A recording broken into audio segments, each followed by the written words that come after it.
आप सभी को जय मसीह की। प्रकाशित वाक्य अध्याय 17। आपने कभी सोचा है कि बाइबल संसार की सबसे बड़ी सच्चाइयों को पहले से प्रकट करती है? प्रकाशित वाक्य का अध्याय 17 एक ऐसा अध्याय है जिसमें परमेश्वर ने भविष्य के रहस्य को उजागर किया है। इसमें एक महान वेश्या का उल्लेख है जो झूठे धर्म, भ्रष्ट व्यवस्था और संसार की बुराई का प्रतीक है। वह राजाओं और राष्ट्रों पर शासन करती है और लोग उसकी मदिरा से मतवाले हो जाते हैं। लेकिन यह केवल एक कहानी नहीं है, बल्कि एक गहरी भविष्यवाणी है जो आज की दुनिया से भी सीधी जुड़ी हुई है। सोचिए, क्या कारण है कि दुनिया में इतने धर्म, शक्तियाँ और पाप की लहरें उठती हैं? क्यों हर राष्ट्र और राजा किसी न किसी झूठी व्यवस्था के अधीन हो जाता है? प्रकाशित वाक्य 17 हमें बताता है कि शैतान कैसे झूठे धर्म और साम्राज्यों का प्रयोग करके लोगों को बहकाता है, पर साथ ही यह भी बताता है कि अंत में परमेश्वर का मेमना यीशु मसीह ही विजयी होगा।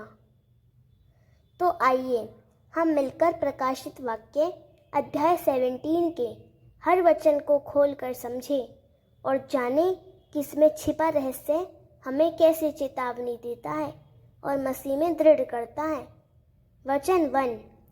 फिर 7 कटोरे लिए हुए 7 स्वर्गदूतों में से एक ने आकर मुझसे कहा, आओ, मैं तुम्हें उस महान वेश्या का न्याय दिखाऊंगा जो बहुत से जलों पर बैठी हुई है।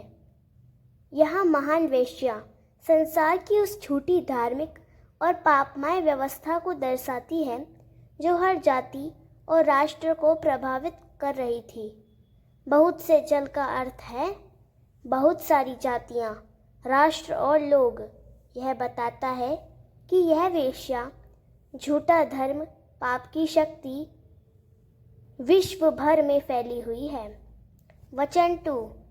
पृथ्वी के राजा उसके साथ व्यभिचार कर चुके हैं और पृथ्वी के लोग उसके भोग विलास की मदिरा से मतवाले हो गए हैं। यह दर्शाता है कि संसार के शासक और लोग उस झूठी धार्मिक व्यवस्था में मिलकर पाप करते रहे। यह आध्यात्मिक व्यभिचार है, यानी परमेश्वर को छोड़कर झूठे देवताओं और सांसारिक सुखों की पूजा। वचन 3। फिर उस स्वर्गदूत ने आत्मा में मुझे जंगल में पहुंचाया। मैंने एक स्त्री को देखा जो लाल रंग के जानवर पर बैठी थी। उस जानवर पर निंदा के नाम लिखे हुए थे और उसके 7 सिर और 10 सींग थे। लाल जानवर शैतान द्वारा चलाए गए साम्राज्य और राजनीतिक शक्ति को दर्शाता है। 7 सिर और 10 सींग उसका वैश्विक और खतरनाक प्रभाव दिखाते हैं। स्त्री उस शक्ति का प्रयोग करने वाली धार्मिक व्यवस्था है। वचन 4। वह स्त्री बैंगनी और लाल वस्त्र पहने हुए थी, सोने, बहुमूल्य पत्थरों और मोतियों से सजाई हुई थी। उसके हाथ में एक सोने का प्याला था जो घृणित वस्तुओं और उसके व्यभिचार की अशुद्धियों से भरा था। यह झूठा धर्म बाहर से बहुत सुंदर और आकर्षक लगता है, लेकिन भीतर से वह पाप और अशुद्धता से भरा है। प्याला शैतानी छल और पाप का प्रतीक है। वचन 5। उसके माथे पर यह नाम लिखा था, गुप्त बात, महान बाबुल, वेश्याओं की माता और पृथ्वी की घृणित वस्तुओं की माता। यहाँ बाबुल झूठी धार्मिक प्रणाली और पाप का प्रतीक है। वह सारी वेश्याओं झूठे धर्मों की जननी कहलाती है। वचन 6। मैंने उस स्त्री को देखा, वह परमेश्वर के लोगों के लहू से और यीशु के गवाहों के लहू से मतवाली थी। उसे देखकर मैं बहुत चकित हुआ। यह झूठी धार्मिक व्यवस्था परमेश्वर के लोगों को सताती और मार डालती रही। इतिहास में झूठे धर्म और साम्राज्यों ने कई विश्वासियों का लहू बहाया। वचन 7। स्वर्गदूत ने मुझसे कहा, तू क्यों चकित हुआ? मैं तुझे उस स्त्री और उस जानवर का भेद बताऊंगा जिस पर वह बैठी है, जिसके 7 सिर और 10 सींग हैं। स्वर्गदूत यूहन्ना को रहस्य समझाने वाला है। इससे हमें सिखाया जाता है कि यह कोई साधारण स्त्री और जानवर नहीं है, बल्कि गहरी आध्यात्मिक सच्चाई है। वचन 8। वह जानवर जिसे तूने देखा था पहले था, अब नहीं है, फिर भी वह अथाह कुंड से ऊपर आने वाला है और उसका अंत विनाश में होगा। यह बताता है कि शैतानी साम्राज्य अस्थायी है, वह बार बार उठेगा, लेकिन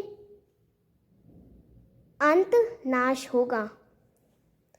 वचन 9 से लेकर 10 तक। 7 सिर 7 पहाड़ हैं जिन पर वह स्त्री बैठी है। ये 7 राजा हैं। यह 7 बड़े साम्राज्यों या राजाओं को दर्शाता है। इतिहास और भविष्य दोनों में ये शैतानी शक्तियाँ परमेश्वर के लोगों को दबाती हैं। वचन 11। जानवर 8वां भी है, परंतु 7 में से है और विनाश में जाएगा। यह अंतिम शैतानी व्यवस्था का प्रतीक है जो 7 साम्राज्यों से मिलकर बनी है और अंत में नाश होगी। वचन 12 से लेकर 13 तक। 10 सींग 10 राजा हैं। ये सब अपनी शक्ति उस जानवर को देंगे। भविष्य में 10 शक्तियाँ एक साथ मिलकर शैतान के साम्राज्य को समर्थन देंगी। यह मसीह विरोधी की व्यवस्था है। वचन 14। वे मेमने से लड़ेंगे, परंतु मेमना उन पर जय पाएगा। यह सबसे महान सत्य है। चाहे सारी बुरी शक्तियाँ एकत्रित क्यों ना हो, यीशु मसीह मेमना अंत में विजय पाएगा। वचन 15। वे बहुत से जल जिन पर वह वेश्या बैठी हैं, जातियाँ, भीड़ें, राष्ट्र और भाषाएं हैं।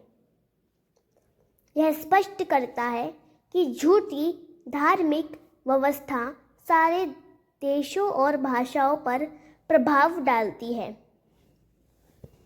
वचन 16।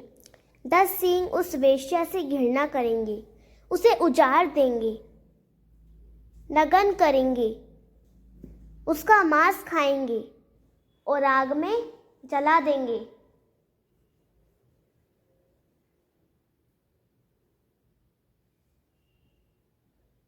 शैतानी साम्राज्य की सहयोगी शक्तियां अंत में उसी वेश्या झूठे धर्म को नष्ट कर देंगी। यह दिखाता है कि शैतान की सेना आपस में ही टूट जाती है। वचन 17। क्योंकि परमेश्वर ने उनके मन में यह डाल दिया है। यह स्पष्ट करता है कि अतः परमेश्वर ही नियंत्रण में है। शैतान और उसके अनुयायी भी उसकी योजना को अनजाने में पूरा करते हैं। वचन 18। वह स्त्री वह महान नगर है जो पृथ्वी के राजाओं पर राज्य करता है। यह महान नगर झूठी धार्मिक और राजनीतिक शक्ति का केंद्र है। जो सभी शासकों पर प्रभाव डालता है। प्रकाशित वाक्य अध्याय 17 हमें यह दिखाता है कि चाहे शैतान कितनी भी बड़ी झूठी धार्मिक व्यवस्था और साम्राज्य क्यों ना खड़ा कर ले, अंत में उसकी हार निश्चित है। महान बाबुल का पतन तय है और केवल यीशु मसीह ही सच्चे राजा हैं। यह अध्याय हमें चेतावनी देता है कि हम झूठे धर्मों और संसार के भोग विलास से सावधान रहें और केवल मेमने यीशु मसीह के साथ खड़े रहें। यदि आप मसीह के साथ हैं तो आप उस अंतिम विजय का हिस्सा हैं। तो आइए हम सब मिलकर इस सच्चाई को अपने जीवन में लागू करें और दूसरों को भी इस चेतावनी और आशा का संदेश पहुंचाएं। अगर यह वीडियो आपको आशीषकारी लगा तो इसे लाइक करें, अपने दोस्तों के साथ शेयर करें और अगली कड़ी पाने के लिए सब्सक्राइब करना ना भूलें। अगली वीडियो में हम प्रकाशित वाक्य के और भी रहस्यों को खोलेंगे। जब तक यीशु मसीह में बने रहिए और उसके वचन से ताकत पाते रहिए। आप सभी को जय मसीह की।